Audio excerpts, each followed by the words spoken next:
Hello and welcome to the Daily Comic and Collectible, episode 262. Now today, the collectible of the day is the Kenner Toys DC Comics Superman animated series Lex Luthor action figure. Here, Lex Luthor is protecting himself from Superman in a kryptonite armored suit. Evil Lex Luthor wields his massive talon launcher as he tries to overpower the Man of Steel. This Lex Luthor action figure is highly detailed with limited articulation and hand-painted for added detail.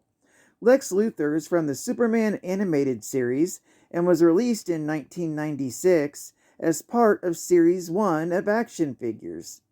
He stands a full 5 inches in height. The Lex figure is in full spacesuit gear and comes complete with added special effects pieces, including his kryptonite armor and kryptonite weapon launcher, released by Kenner Toys. Now, the comic of the day is The Adventures of Superman, Volume 1, issue number 620, with a cover date of November 2003, with story by Joe Casey, art by Derek Aucoin, and cover by Kevin Nolan. This issue is titled Martyr Party People. We open with a rogue entity known as Cannibal Planet entering our solar system, intent on eating our sun. At that same time, we meet the Candidate, which is the only name we are given for the political opponent running for president against President Lex Luthor. This is the most gimmicky Max Headroom type I think I've ever seen.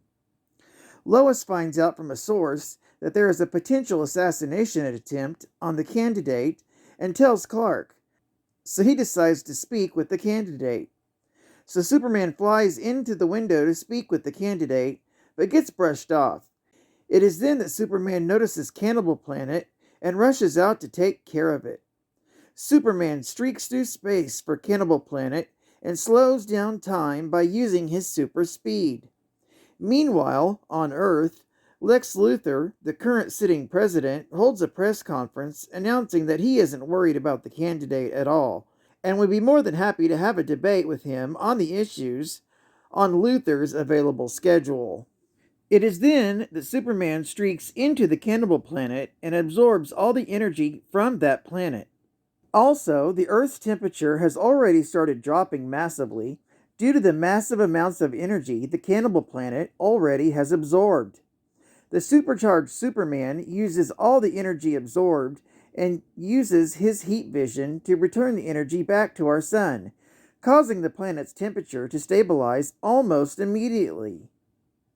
We then switch to the Candidate at that same time, giving the same speech as earlier. The hired assassination bug charges the stage at the Candidate.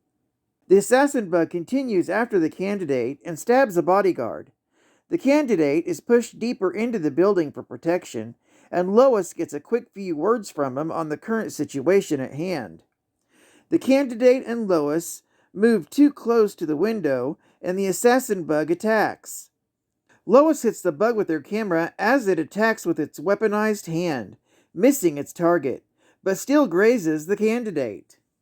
Now, the bug, angered by Lois, attacks her, but that's when Superman shows up on the scene. The assassin bug tells Superman he brought Cannibal Planet to the system to get Superman off-world so he could complete his mission. Then the bug self-destructs. Meanwhile, the crying, flesh-wounded Candidate admits to Lois he hired the hitman for publicity. The issue ends strangely with Lois and Superman laughing over the whole day's situation. Thankfully, this was only a one-shot story. Geek Fact: Lex Luthor's real name is Alexander Joseph Luthor. He was a powerful business mogul who had a deep-rooted hatred for Superman, and at the time of this issue had weaseled his way into the White House. Bonus Geek Fact: this story takes place during the mainstream universe, also called New Earth, from 1986 to 2011.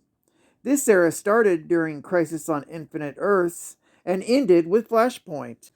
And final geek fact: The first ever appearance of Lex Luthor in DC Comics was Action Comics issue number 23, with a cover date of April 1940. This cover was by Joe Shuster, the interior art by Joe Shuster, and was written by Jerry Siegel. Well, I'd like to thank you for joining me for today's Daily Comic and Collectible, and I hope to see you again tomorrow. This is CatFan ComicsMan, and I'll catch you on the flip. Over and out.